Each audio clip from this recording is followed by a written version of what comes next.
بادشاہوں کا حال تھا کہ وہ اللہ کے رسول صلی اللہ علیہ وآلہ وسلم کی اتنی تعظیم کرتے، اتنا احترام کرتے، اور آج عوام کا حال یہ ہے کہ حضور اکرم صلی اللہ علیہ وآلہ وسلم کا نام مبارک لیا جا رہا ہو، حضور علیہ السلام کا ذکر کیا جا رہا ہو۔ بلکہ ایک دکھ کی بات آپ کو بتائیں کہ صحابہ کرام تو بارگاہ رسالت میں سرگوشیوں کے ساتھ، یعنی کانوں کو منہ لگا کر کے بات کرتے، آواز اونچی نہ کرتے، آواز بلند نہ کرتے۔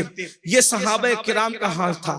اور یہ بھی یاد رکھنا، قرآن کے احکامات جو اللہ نے بیان کر دیے، جب تک اللہ رسول اس کو کسی دور اور زمانے کے لیے خاص نہ کریں، دنیا کا کوئی انسان اس کو خاص نہیں کر سکتا، وہ قیامت تک کے لیے۔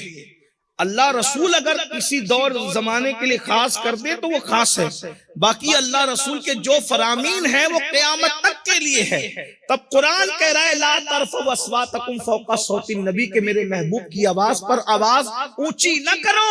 ہمارے اسلاف نے لکھا کہ آج بھی اگر کوئی رسول اللہ کے در پر جائے تو اس کے لیے لازم ہے کہ وہ وہاں بھی اپنی آواز کو اونچی نہ کرے۔ آپ غور کریں، یہ حالت ہے کہ نہیں، کیفیت ہے کہ نہیں ہے۔ لیکن آج جب ہم در رسول پر جاتے ہیں تو دیکھتے ہیں کہ اکثر لوگوں کا حال یہ ہے کہ وہ سنہری جالیوں کے سامنے ویڈیو کال کر کے اپنے گھر والوں کو جو ہے وہ بتا رہے ہوتے ہیں۔ اسی طرح جب کسی محفل میں ہم جائیں اور وہاں رسول اللہ کا ذکر ہو رہا، حضور کی بات بیان ہو رہی ہو، تو ہمیں وہاں کا بھی ادب کرنا چاہیے، وہاں بھی اونچی آواز سے بات نہیں کرنا چاہیے، بے ادب ہو کے نہیں بیٹھنا چاہیے، پیروں کو لمبے کر کے نہیں بیٹھنا چاہیے۔ یہ سب کیفیت ایسے بیٹھے ہیں، بلکہ حضور کے ذکر کے وقت یوں بیٹھے کہ اگر حضور ہمارے درمیان ظاہری طور پر موجود ہوتے تو حضور کا کتنا احترام کرتے۔ ذکر رسول کا بھی ایسا ہی احترام ہونا چاہیے۔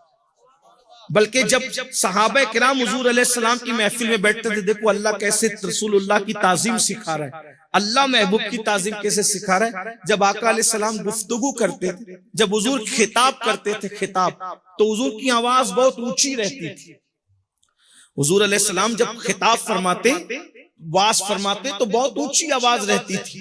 بلکہ حالت یہ تھی اس خطبے کی کہ اگر 70,000 لوگ کیا بلکہ 1,00,000 سے اوپر لوگ بھی موجود رہیں تو پہلا آدمی جہاں سنتا وہیں آخری آدمی بھی سنتا۔ آواز اتنی اونچی رہتی حضور کے خطبے میں، اتنی اونچی آواز۔ یہ حضور کا معجزہ تھا، اللہ کے رسول کا معجزہ۔ لیکن جب حضور علیہ السلام خطاب کرتے تو جذبات بھی ہوتے، چہرہ سرخ ہو جاتا، رگیں جو ہے وہ پھولتی ہوئی نظر آتی، کبھی دائیں جھکتے کبھی بائیں جھکتے، ایک ہاتھ پر دوسرے ہاتھ مارتے۔ حضور کا یہ انداز تھا، خطبے کی ہیبت تھی۔ لیکن جب عام حالات میں گفتگو کرتے تو اتنا نرم گفتگو فرماتے کہ کبھی کبھی کچھ لوگوں کو کہنا پڑتا حضور ہماری رعایت کریں۔ وہ کہتے رائنا یا رسول اللہ، وہ کیا کہتے ہیں؟ رائنا یا رسول اللہ، حضور ہماری رعایت کریں۔ یعنی جو آپ نے یہ بات کہی ہے اس کو ایک بار پھر فرما دے، ہم سمجھ نہیں سکے، سن نہیں سکے، سماعت میں نہیں آ سکا، ہماری رعایت کریں۔ کون کہتا تھا؟ صحابہ۔ یہ صحابہ کی زبان میں کوئی بری بات نہیں تھی، کوئی گالی نہیں تھی، کوئی برائی نہیں تھی، اسی لیے وہ کہتے تھے رائنا یا رسول، حضور ہماری رعایت فرمائیں۔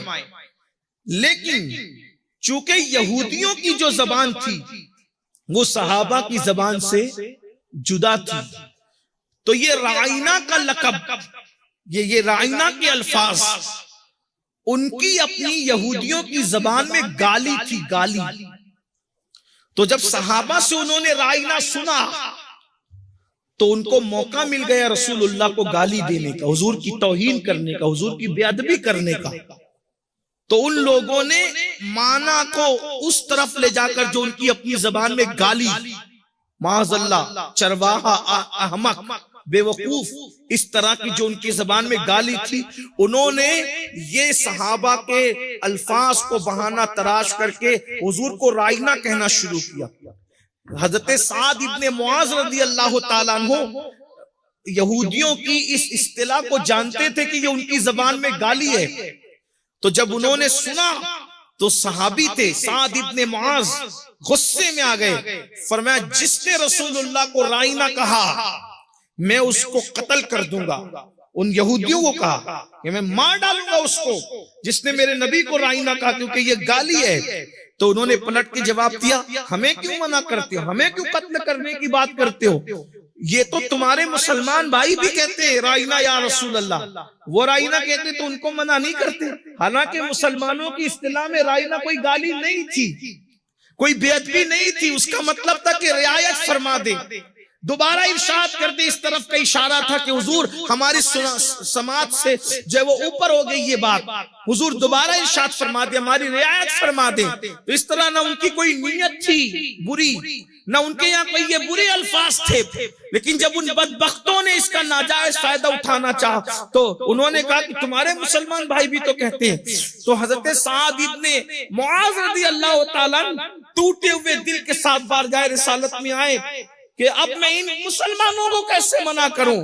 اللہ کی شان. ادھر سعد ابن معاذ عشق مصطفیٰ اور تعظیم رسول کے جذبات سے بھرپور بارگاہ رسالت میں آئے. ادھر جبریل سدرہ سے زمین پر آئے اور یہ آیت لے کر آئے، یا ایھا الذین آمنو، اے ایمان والو، لا تقولوا رائنا، میرے محبوب کو رائنا مت کہا کرو، کیونکہ تمہاری بری نیت نہیں ہے، تمہاری نیت میں کوئی فطور نہیں ہے، نہ تمہاری لغت میں اس معاملے میں کوئی جو ہے وہ گالی ہے، لیکن اس سے دوسرے ظالموں کو گستاخی کا موقع ملتا ہے. اس لیے اب کوئی مومن بھی رائنا نہیں کہے گا. اب اگر حضور کو کہنا پڑا تو کیا کہو گے؟ لا تقولوا رائنا، رائنا مت کہو، وقولوا انظرنا، جب بھی کہا کرو تو یوں کرو، یا رسول اللہ نظر فرما دے ہم پر، حضور ہم پہ نظر فرما دے، نگاہ کرم فرما دے. رائنا کہنے سے منع کر دیا گیا اور قیامت تک کے یہ قانون عطا کر دیا گیا کہ اگر الفاظ ایسے ہیں کہ اس کے مختلف معنی نکلتے ہو، کسی ایک لفظ کا ایک معنی تعریف کا نکلتا ہو اور ایک معنی توہین کا نکلتا ہو، تو ایسے الفاظ بھی میرے محبوب کی شان میں نہیں کہے جائیں گے، بلکہ وہ الفاظ کو جس میں تعریف ہی تعریف ہے، تعظیم ہی تعظیم ہے، توقیر ہی توقیر ہے، احترام ہی احترام ہے. اور اللہ سکھا رہا ہے کیا؟ وَقُولُ انظُرْنَا، یوں کہا کرو کہ نظر فرما دے. یعنی قربان جائیں، اللہ سکھا رہا ہے کہ محبوب سے ان کی نظر کرم مانگا کرو، ان کی نظر کا سوال کیا کرو. کیوں؟ کیونکہ ان کی نگاہ میں یہ تاثیر ہے، اٹھ گئی جس طرف دم میں دم آ گیا، اس نگاہ عنایت پہ لاکھوں سلام. ان کی نگاہ کا ماں کو مانگا. اسی لیے آج ہر مسلمان خوش عقیدہ کہتا ہے، یا رسول اللہ انظر حالنا، حضور ہم پر نظر کرم فرمائے.